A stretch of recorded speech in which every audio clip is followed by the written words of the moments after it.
Ada juga laporan dari Sri Lanka pada waktu itu bahwa gajah berlari ke pegunungan pagi itu.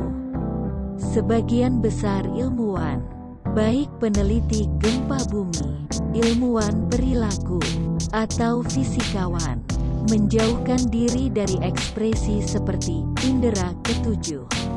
Memprediksi gempa bumi dengan ular di Cina. Para peneliti masih mencobanya. Pada tahun 1970-an, mereka telah membangun jaringan stasiun pengontrol hewan. Pada tahun 1975, gempa besar yang berukuran 7,3 melanda kota Haicheng. Para peneliti memprediksi hal ini secara tepat dan mengevakuasi seluruh kota tepat waktu. Ini adalah juga mungkin karena ular itu terlihat merangkak keluar dari liang hibernasi sebelum gempa bumi. Namun, setahun kemudian, gempa bumi yang menghancurkan lainnya terjadi.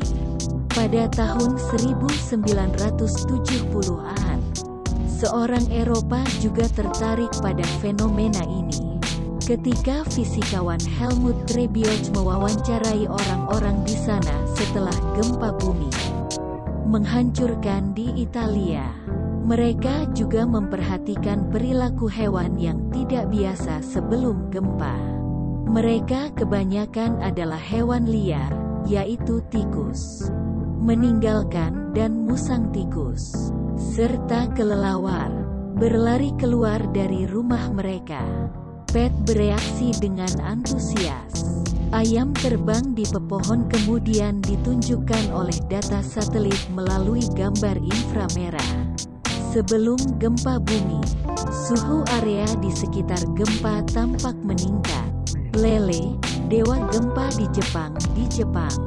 Ikan telah diamati untuk melompat keluar dari air sebelum gempa. Interaksi ikan adalah gelombang elektromagnetik dikaitkan dengan gempa bumi. Tetapi IKEA sering diejek karena penelitiannya. Ahli biologi satwa liar tahu bahwa rusa dan rubah juga memiliki sensor yang halus.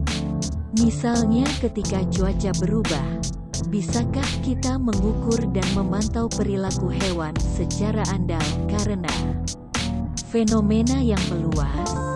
Teknologi tinggi harus membantu memahami hewan. Martin Wikalski dari Max Planck Institute for Animal Behavior yang mencoba melakukannya dengan teknologi canggih.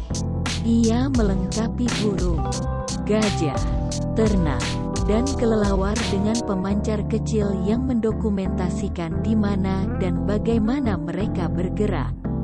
Dia percaya masuk akal untuk melanjutkan penelitian dan tanda ini dan memantau hewan dari berbagai spesies di zona gempa potensial. Dan mereka melakukannya secara komunal, dalam kawanan, kata Welsi.